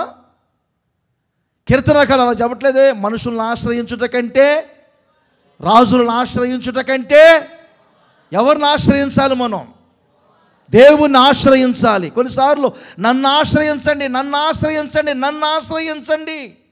మీరు తర్వాత చదువుకోండి, న్యాయాధిపతుల గ్రంథంలో 4 చెట్లు ఉంటాయి. ఒకటి ద్రాక్ష చెట్టు, రెండవది ఒలివ చెట్టు, మూడవది అంజూరపు చెట్టు, నాలుగవది ముండ్ల చెట్టు. అది ముండ్ల చెట్టు. ఆ చెట్టుకి అసలు నీడే ఉండదు, గుర్తుపెట్టుకోండి. చిన్నప్పుడు స్కూల్కి వెళ్ళేటప్పుడు ఆ చెట్టులో కొన్ని ఫలాలు ఉంటాయి. ఆ ఫలాలు కోసుకోవడానికి చేయి పెట్టామంటే ఆ ముళ్ళన్నీ పట్టుకుంటే సొక్కాలు దించుకొని రావటం ఇంటి దగ్గరకు వచ్చేసరికి బెత్తం దెబ్బ మా అమ్మ. స్కూల్కి వెళ్తేనేమో మాస్టర్ దెబ్బలు. దాంట్లో చేయి పెట్టామంటే మాత్రం ముళ్ళ కంచె, నీడ ఉండదు. కొన్ని చెట్లకి నీడ ఉంటుంది, అర్థమైందా? కానీ ఆ నీడ మనకు ప్రయోజనకరంగా ఉండదు. కొన్ని చెట్ల క్రింద నీడ ఉంటుంది, ఆ నీడలో ఒక చెట్టు కూడా బ్రతకని కొన్ని చెట్లు. ద్రాక్ష చెట్టు జవాబు ఎలా ఇచ్చింది? అంజూరపు చెట్టు, ఒలివ చెట్లు ఎలా జవాబు ఇచ్చాయి? ఈ ముండ్ల చెట్టు ఏమంటుంది? మిమ్మల్ని నిలబెడతామని ఈ 3 చెట్లు చెడితే మేము నిలబడం, మేము ఆల్రెడీ ఇప్పటికే నిలబడి ఉన్నాం, మా తైలాన్ని మమ్మల్ని మేము దేవునికి అప్పగించుకున్నాం, మా ద్వారా దేవుని నామం కనపరచబడాలి, దేవుని నామం స్తుతించబడాలి అని చెప్పాయి. ఈ ముండ్ల చెట్టు ఏమన్నా తెలుసా? రండి నన్ను ఆశ్రయించండి. చెప్పండి, రండి నన్ను ఆశ్రయించండి. ముందు డోర్ మ్యాట్ లాగా వస్తారు, వచ్చింది కదా అని చెప్పి ఆశ్రయించారా?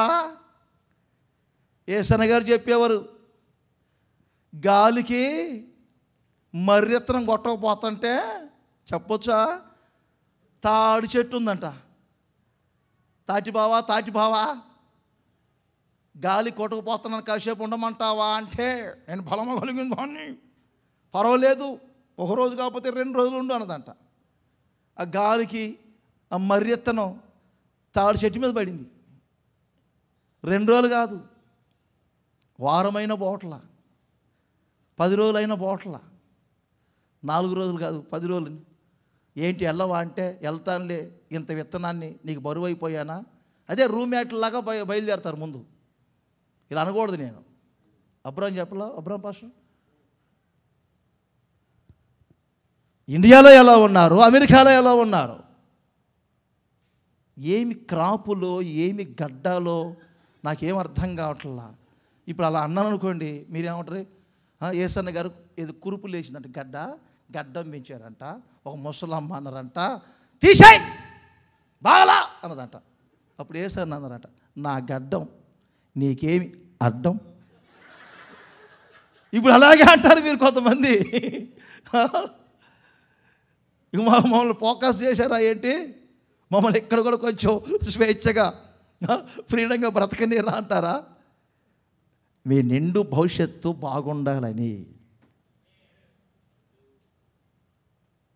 4 రోజులైంది, 44 నెలలైంది పోవడంలా, మరలా ఒక వర్షం పడింది, ఆ మర్రెత్తనం ఇప్పుడు ఏమైంది? మొలకొచ్చింది.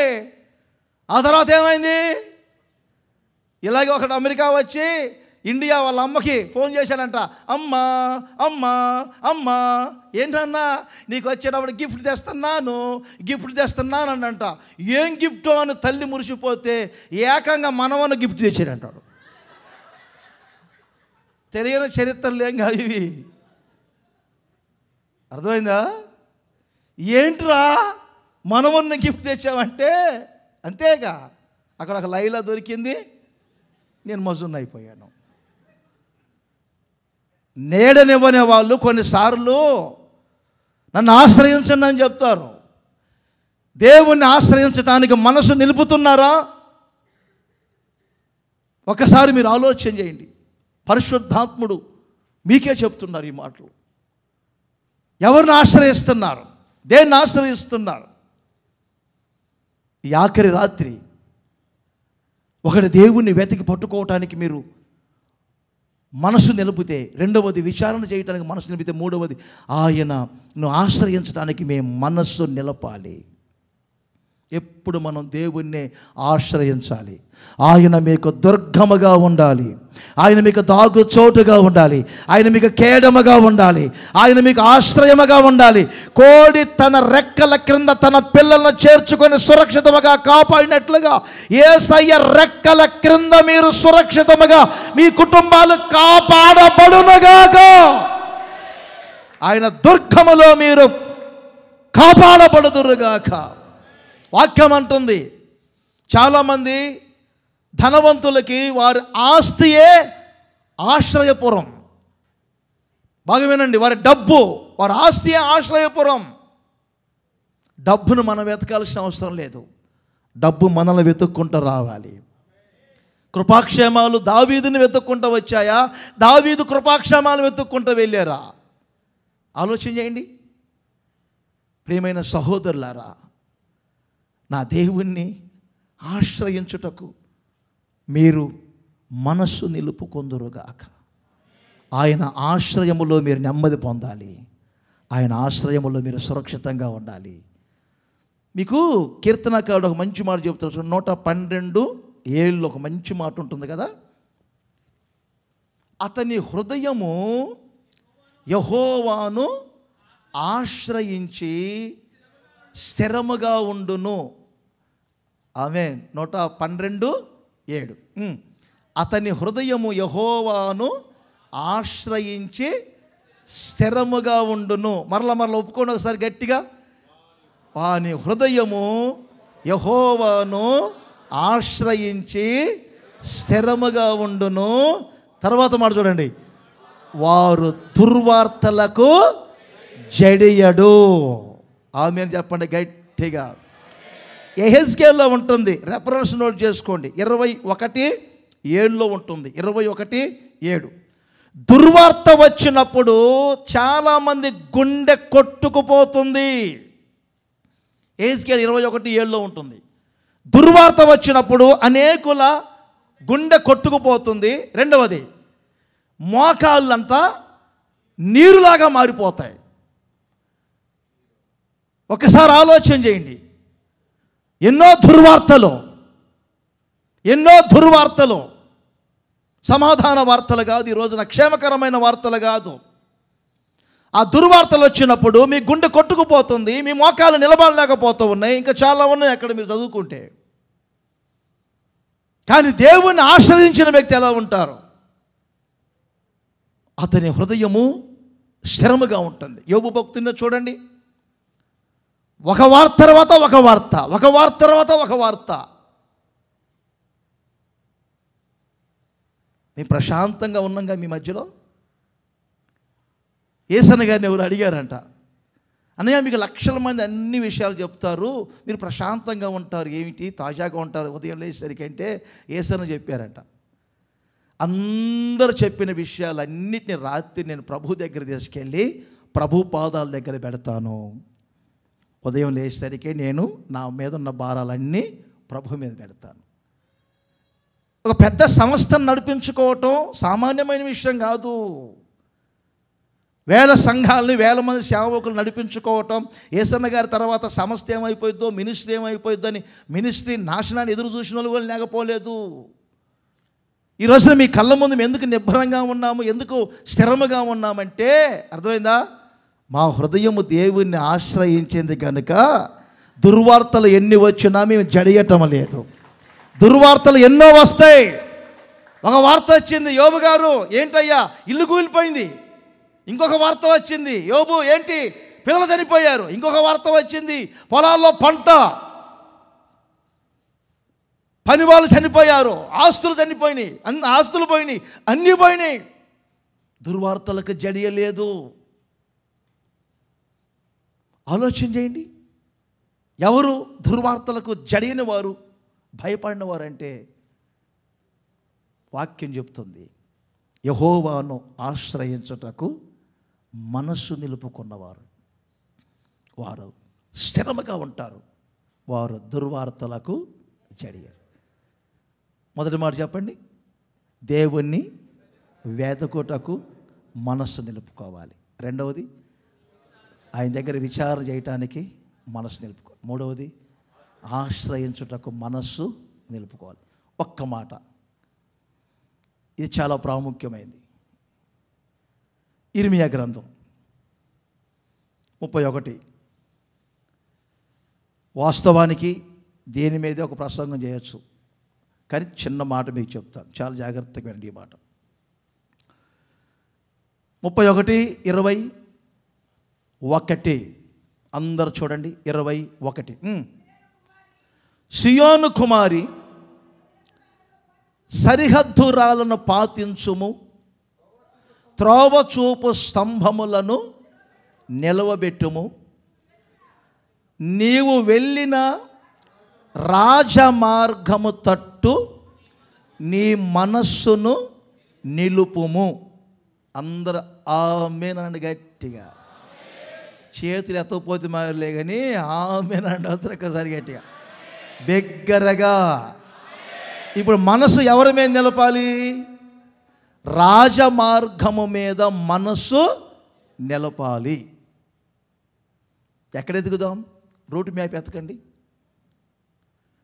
గూగుల్ తైలో కొట్టండి, రాజమార్గం అంటే ఏమిటి? ఆలోచన చేయి. సరిహద్దు రాళ్ళను పాతించు, త్రోవ చూపు స్తంభము నిలబెట్టు. క్రింద అంటారు ఇంకా ఏమని? ఎన్నాళ్ళు, ఇంకా ఎన్నాళ్ళు అటు ఇటు మనసును త్రిప్పుకుంటారు, విశ్వాసఘాతకులారా అని హెచ్చరిస్తున్నాడు.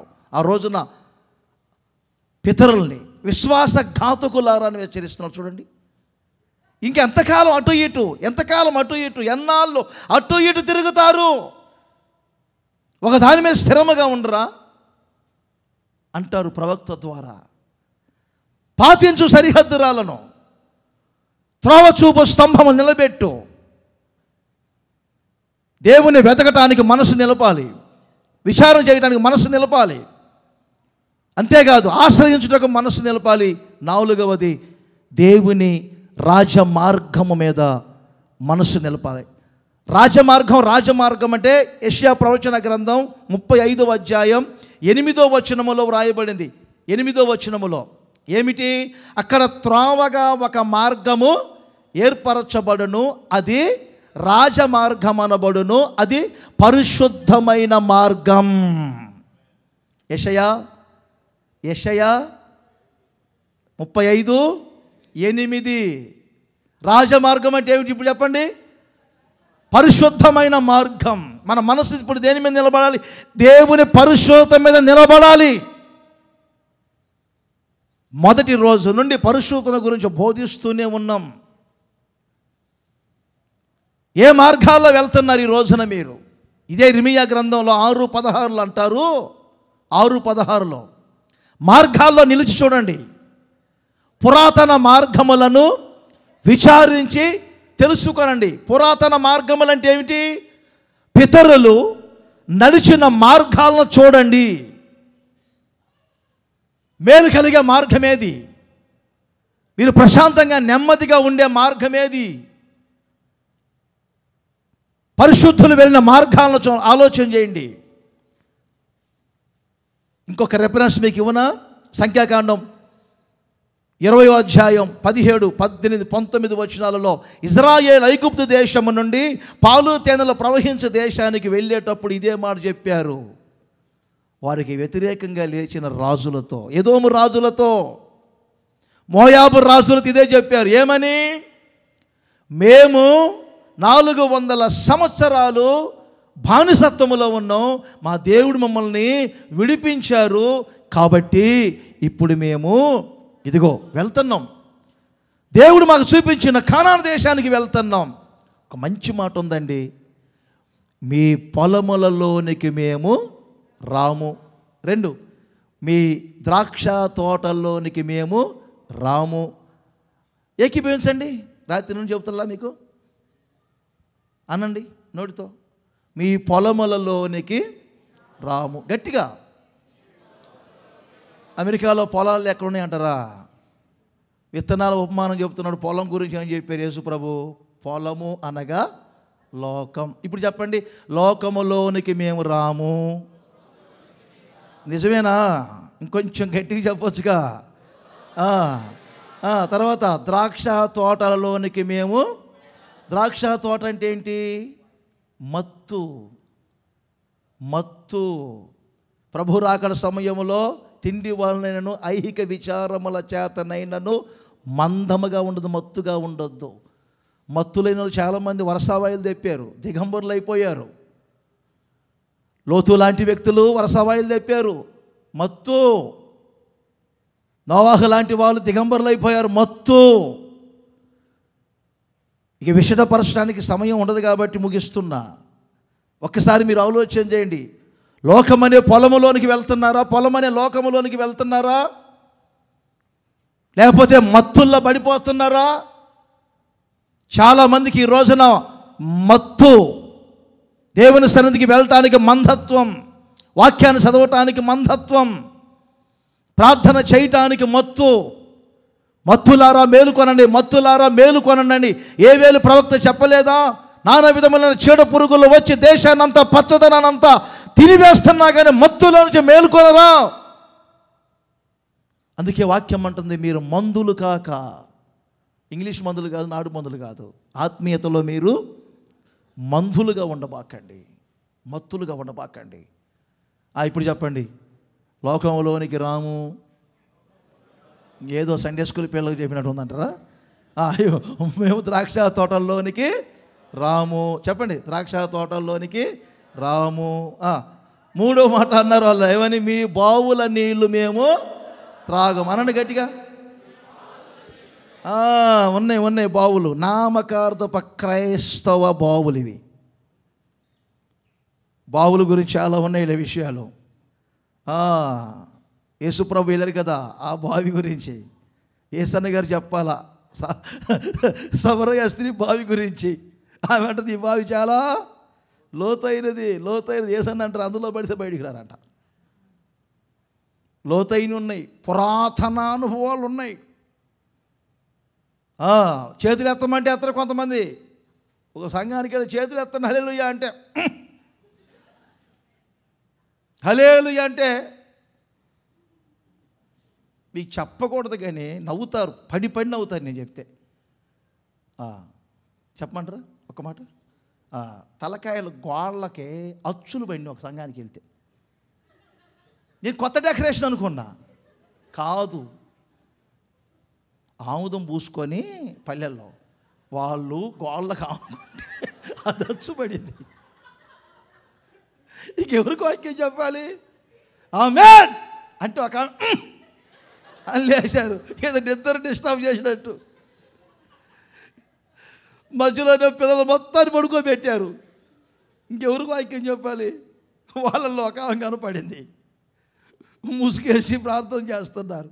ఆ ముసుగు కాస్త మొహం కనపడకుండా లాగారు. అంతటితో ఆగల, ఊగుతూ ఉన్నారు.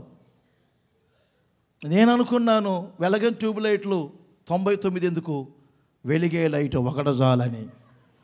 ఏమని చూసి 40 నిమిషాలు వాక్యం చెప్పాను. ఊగుతూ ఉంటే ఇంకా ఆత్మ వచ్చింది నాకు. ఆఖరికి మీటింగ్ అయిపోయిందా, అందరూ వెళ్ళిపోయారు, ఆ మనిషి ఇంకా ఊగుతానే ఉంది. ఇప్పుడు ఏం చేయాలి? నాకు డౌట్ వచ్చి ఇంతసేపు ఆత్మ రావటం ఏమిటి అని వెళ్ళి కొంచెం ముసుగు వెనకగా లాగితే నోట్లో నుంచి కారుతుంది. ఏంటిది? అది లాలాజలం. ఇంకేం చేయాలి అర్థం కాక తలకాయ మీద పెట్టి ఒకటి వేసా, ఏమైనా కానీ అని, యేసు రక్తం జయం అన్నాం. మీరు నమ్మండి, ఆమె లేవటం, నాకు బీపీ షుగర్ లేదు కాబట్టి సరిపోయింది. స్తోత్రం లేచింది, గుండె దడానది నాకు ముందు. ఆమెకు వచ్చే రాని ఇంగ్లీష్లో come on Jesus, come come come Lord, come Lord, come come అంటుంది. నేనన్నాను, కమానా కమ్మ ఏమని పిలుస్తున్నామ్మా? యేసయ్యను రమ్మంటున్నాను. ఆయన రావటం అయిపోయింది, ప్రసంగం అయిపోయింది, ప్రార్థన కూడా అయిపోయింది. మిగిలింది నువ్వు, నీ కొరకు నేను. అసలు ఏం చేస్తున్నావంటే ఇప్పుడు చెప్తుంది, ఏమని? ఆరాధన చేసుకుంటున్నాం రోజన్న గారు. ఇదా? బావులు ఉన్నాయి కొన్ని, ఇవే బావులు, ఇవే బావులు. సాంప్రదాయాలను మార్చుకోరు.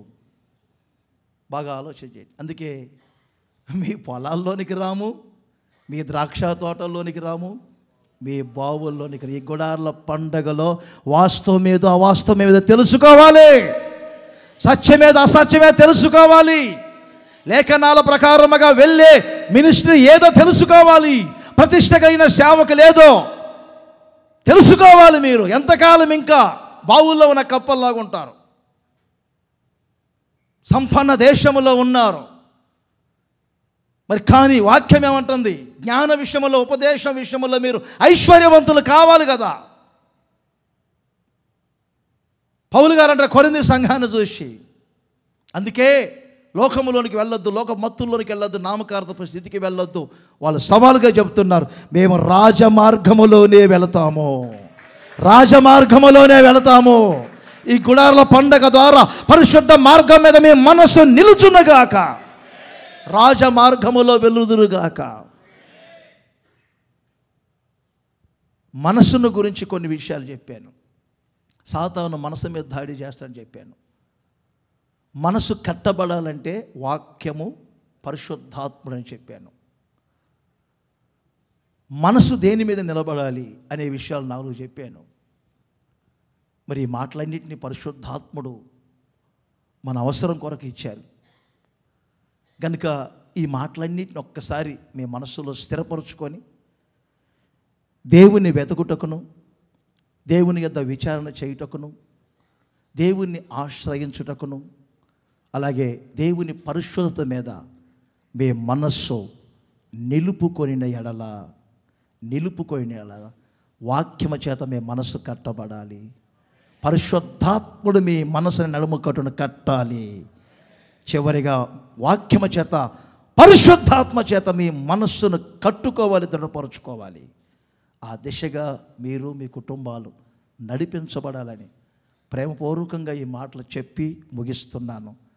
ఈ మాటలన్నింటినీ దేవుడు మీ హృదయంలో స్థిరపరచునుగాక.